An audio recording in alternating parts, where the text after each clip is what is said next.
की मिट्टी में दफन वो राज अब एक ऐसी दास्तां बन चुका था जिसे गांव का बच्चा बच्चा जानता था, पर जबान पर लाने से कतराता था।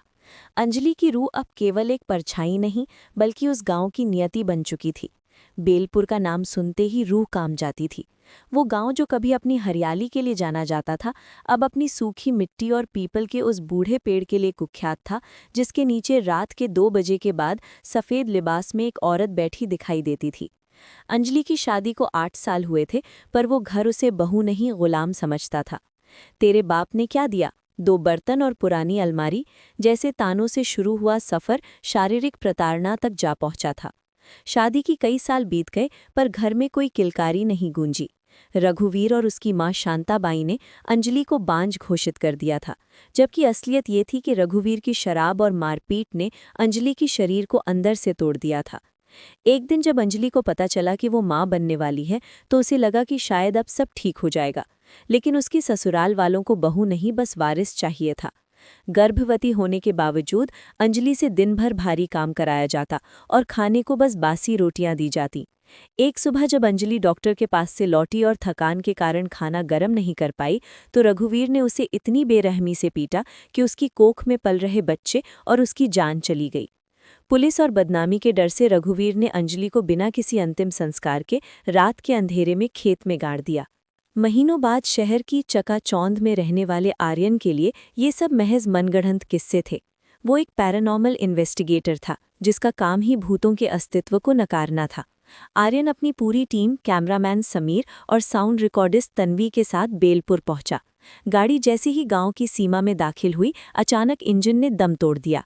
तन्वी ने घड़ी देखी, शाम की ठीक 6 बज रहे थे। अजीब है, अभी तो सर्विसिंग कराई थी, समीर ने बोनट खोलते हुए कहा। आर्यन ने बाहर कदम रखा। हवा में एक अजीब सी भारीपन थी। ऐसा लग रहा था जैसे हवा सांस नहीं ले रही, बल्कि किसी का गला घोंट रही है। दूर एक चरवाहा अपनी भेड़ों को लेकर भागता हुआ आ रहा था। साहब, अंधेरा होने वाला है, इस सीमा पर मत रुकिए, आगे बेलपुर है, वहां की रातें इंसानों के लिए नहीं बनी। चरवाहे की आंखों में खौफ साफ था। आर्यन मुस्कुराया और बोला कि हम उसी रात से मिलने आए हैं बाबा। गांव के बीचों बीच वो घर आज भी खड़ा था, जिसे लोग रघुवीर का घर कहते थे। गांव वालों ने इसे अब डायन का कोठा कहना शुरू कर दिया था। घर की चारों ओर कटीली झाड़ियां उगाई थीं, जैसे वे किसी को अंदर जाने से रोक रही हों, या शायद अंदर की किसी चीज को बाहर आने से। आर्यन और उसकी टीम ने उसी घर में डेरा डालने का फैसला किया। जैसे ही उन्होंने भारी लकड़ी का दरवाज़ा धक्का देकर खोला, एक चीख जैसी आवाज़ गूंजी।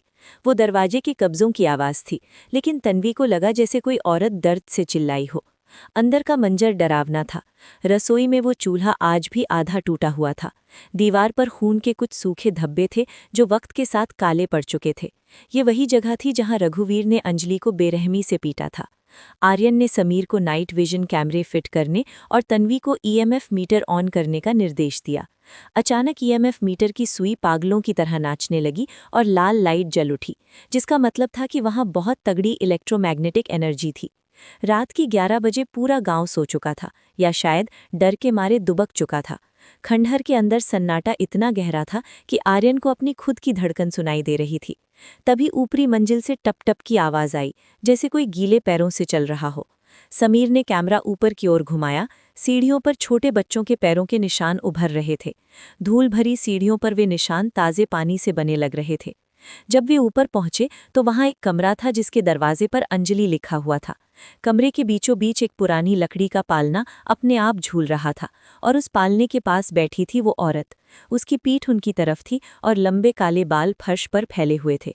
वो धीरे धीरे गुनगुना रही थी कि चंदा मामा सो गए, सूरज चाचू जागे, मेरा मुन्ना सो गया, डर को पीछे त्यागे। आर्यन ने हिम्मत जुटाई और पूछा कि तुम कौन हो? लोरी अचानक रुक गई। वो साया धीरे धीरे मुड़ा। उसकी आंखें नहीं थीं, बस 2 खाली गड्ढे थे, जिनसे लगातार काला तरल पदार्थ गिर रहा था। उसकी चेहरे की खाल झुलसी हुई थी। उसने अपना हाथ आगे बढ़ाया और पूछा कि क्या तुमने मेरा बच्चा देखा है? वो प्यासा है। तन्वी चिल्लाई और पीछे की ओर भागी। कैमरा नीचे गिर गया, लेकिन रिकॉर्डिंग चालू थी। उस रूह की आवाज में इतना दर्द था कि आर्यन का दिल दहल गया। वो साया अचानक गायब हो गया। आर्यन ने कैमरा उठाया और रिकॉर्डिंग देखी। कैमरे में वहां कोई औरत नहीं थी, बस एक धुंधला सा घेरा था जो पालने के चारों ओर घूम रहा था। आर्यन ने तय किया कि उन्हें उस खेत में जाना होगा जहां उसे गाढ़ा गया था। रात के 2 बजे जब वे टॉर्च लेकर घर के पीछे वाले खेत की ओर बढ़े, वहां की मिट्टी आज भी पथरीली और सूखी थी। जैसे ही वे उस जगह पहुंचे जहां अंजलि की कब्र थी, वहां की हवा बर्फ जैसी ठंडी हो गई। अचानक जमीन हिलने लगी और मिट्टी फटने लगी। उसमें से एक सड़ा हुआ हाथ बाहर निकला। वो अंजलि नहीं बल्कि वो रघुवीर की लाश जैसी दिख रही थी, जो अधमरी हालत में मिट्टी से बाहर निकलने की कोशिश कर रही थी। समीर जोर से चिल्लाया। तभी अंजलि की रूह हवा में प्रकट हुई। उसकी गोद में अब एक छोटा सा मांस का लोथड़ा था, जो उसका अनजन्मा बच्चा था। वो बच्चा रो नहीं रहा था बल्कि गुर्रा रहा था। अंजलि की आवाज पूरी घाटी में गूंजी कि इन्होंने मुझे मारा, इन्होंने मेरे बच्चे को सांस लेने से पहले ही दफन कर दिया। अब ये कभी चैन से नहीं सोएंगे। आर्यन ने देखा कि खेत की मिट्टी से कई और हाथ निकल रहे थे। वे उन लोगों की रूहें थीं जिन्होंने अंजलि पर ताने कसे थे और जो उसकी मौत पर चुप रहे थे। बेलपुर का हर वो शख्स जिसने अंजलि का तिरस्कार किया था, वो अब उस मिट्टी के अंदर कैद था। अंजलि आर्यन की ओर बढ़ी और आर्यन पीछे हटा, लेकिन उसकी पीठ पीपल के पेड़ से जा लगी। अंजलि की रूह ने उसके चेहरे के पास आकर पूछा कि तुम सच ढूंढने आए हो ना, तो देखो सच। आर्यन की आंखों के सामने एक विजन चलने लगा। उसने देखा कि कैसे अंजलि ने आखिरी सांस तक अपने पेट को बचाने की कोशिश की थी। उसने देखा कि कैसे रघुवीर ने उसे जमीन पर घसीटा था और कैसे उसकी सास ने कहा था कि झंझट खत्म हुआ। आर्यन की आंखों से आंसू निकलने लगे। उसने महसूस किया कि ये डर नहीं बल्कि एक माँ का असहनीय दर्द है। आर्यन ने कांपते स्वर में कहा कि अंजलि, तुम्हें शांति चाहिए। अंजलि चिल्लाई कि शांति तब मिलती है जब बच्चा माँ की गोद में सोता है।